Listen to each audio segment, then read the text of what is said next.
On May 16, 2011, the New York Times published an op-ed titled "The Long Overdue Palestinian State" by Mahmoud Abbas, president of the Palestinian National Authority. In that piece, Abbas called for the United Nations to formally recognize a Palestinian state based on the pre-1967 borders, regardless of negotiations with the State of Israel. The article appeared just a few days before Barack Obama's much-anticipated speech on the Arab Spring, in which the president also tried to jumpstart peace negotiations between Israel and the Palestinian Authority. To reach an agreement on a two-state solution, Obama declared, Israel must agree to return to the pre-1967 borders, modified only by mutually agreed land swaps.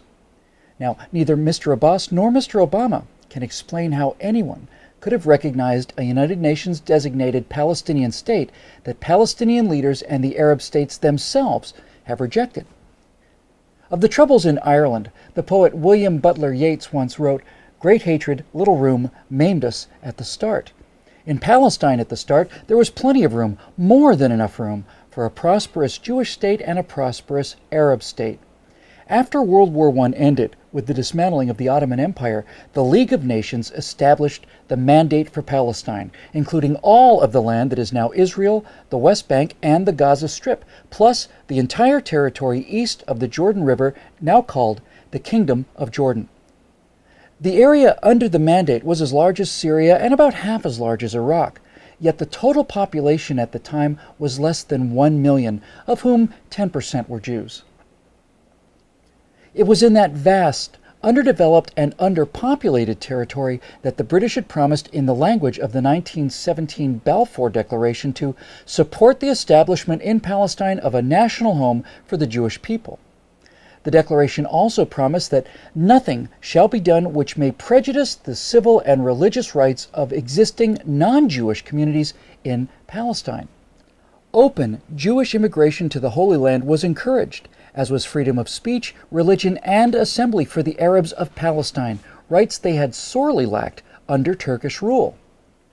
Mired for more than 2 centuries in backwardness and grinding poverty, Palestinians were never recognized by the Ottoman Empire as possessing any distinctive national identity. The Palestinians quickly took advantage of their new freedom to speak bluntly, demanding a stop to the Jewish immigration which had just begun. Said one Arab representative during the Paris Peace Conference, "We will push the Zionists into the sea, or they will send us back into the desert." Aref Pasha Dajani, a Palestinian leader from Jerusalem, warned that it is impossible to live with the Jews. In all the countries where they are at present, they are not wanted because they always arrive to suck the blood of everybody. If the League of Nations will not listen to the appeal of the Arabs, this country will become a river of blood. Well, as promised, blood did flow when the Palestinian demand to end Jewish immigration was not granted. Jerusalem was the first flashpoint for regular Arab attacks on Jewish communities in April 1920. Palestinians from nearby towns poured into the old city. The Muslim mayor of Jerusalem and other notables worked up the crowd to launch a jihad against the Jews. "If we don't use force against the Zionists and against the Jews, we will never be rid of them," urged newspaper editor Arif al-Arif. The crowd shouted back, "We will drink the blood of the Jews," shouting Islamic slogans like "Muhammad's religion was born with the sword." Thousands surged through the Jewish quarter and into West Jerusalem. The mobs vented their rage against any Jew they could find, burning and looting homes and stores, and even attacking British and Arab policemen. After several days of rioting, the final toll was 6 Jews dead, hundreds beaten, and widespread destruction of property. What became known as the Nebi Musa riot was the opening shot in a 90-year war to reverse the Balfour Declaration. And things soon got worse as the Allies, to assuage the fears of Arab monarchs, separated the land east of the Jordan River out of the total area accessible to Jewish immigrants and created the Emirate of Transjordan. Reconciling the aspirations of Arabs and Jews became far more tenuous after the Balfour Declaration had to be carried out in the truncated area of Palestine from the Jordan River to the Mediterranean Sea. There was now much less room and a great deal more hatred. The decades that followed were marred by perpetual violence against the Jews both in Palestine and in Europe. The two were often linked. Under the leadership of the Grand Mufti and President of the Supreme Muslim Council, Haj Amin al-Husseini, the Arabs of Palestine waged an endless jihad against their Jewish neighbors. When the British sent a royal commission to investigate a solution, the Jews, represented by Chaim Weizmann, pressed for a partition of the territory into two states, even if the territory assigned to the Jews was the size of a tablecloth. The Peel Commission's final report, published in July 1937, proposed such a division. The Jews were offered an independent state in a small enclave along the seacoast from Tel Aviv to the north of the country, constituting about 20% of the remaining Mandate territory, while the Palestinian Arabs would get 80% for their own state. Desperate for any means to be able to bring in large numbers of the endangered European Jews, the Zionists reluctantly accepted the Commission's partition plan. Led by the Mufti, the Arabs rejected partition out of hand and pressed on with the armed revolt against the Mandate. The British succeeded in putting down the violence for a time. Al-Husseini was sent into exile, ultimately in Hitler's Nazi Germany, where he lived as a special guest of the Führer. But severe limitations were placed on Jewish immigration to the Holy Land in the years leading up to the Holocaust that undoubtedly directly led to the death of many thousands of European Jews. Now, following the atrocities of the Second World War, Britain relinquished authority over the Mandate to the newly formed United Nations.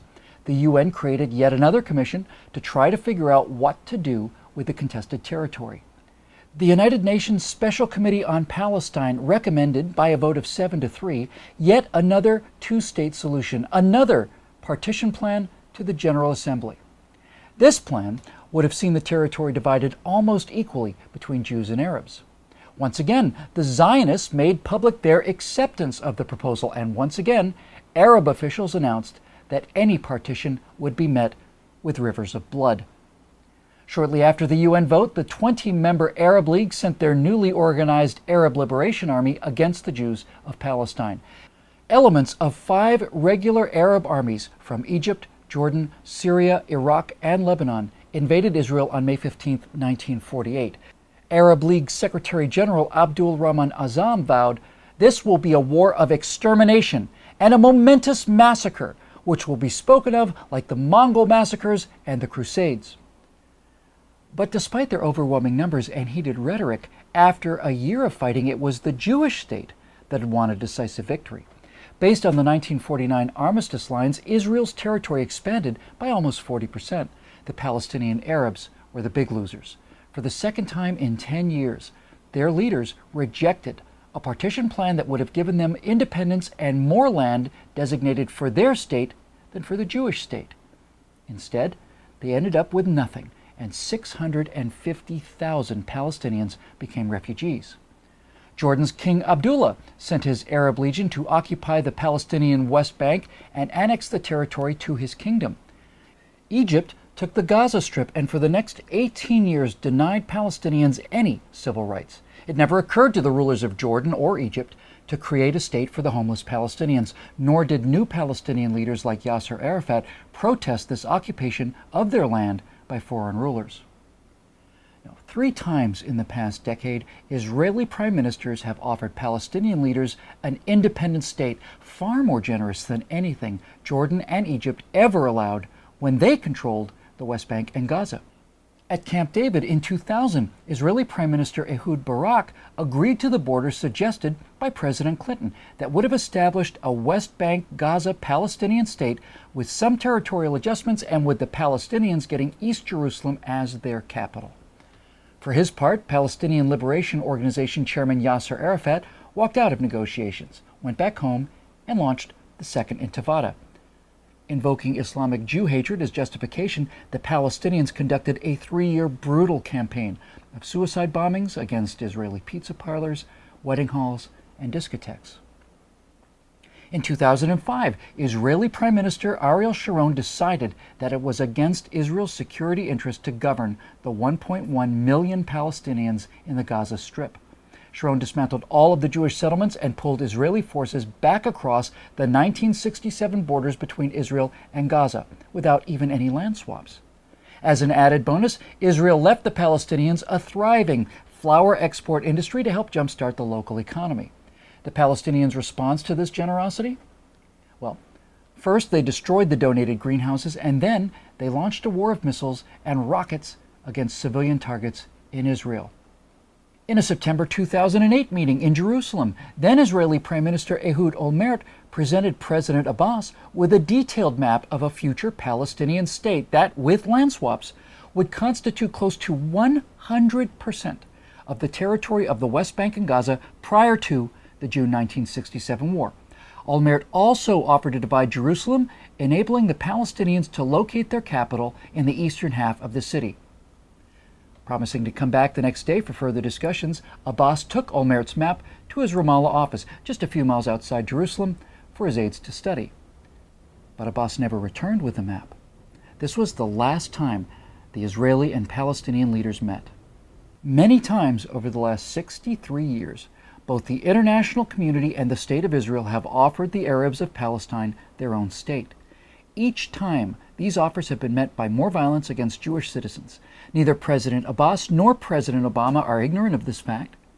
They simply both choose to ignore it. For Mr. Abbas, this refusal seems to be part of a consistent thread woven throughout the Arab war against the Jews. Mr. Obama's positions remain more mysterious.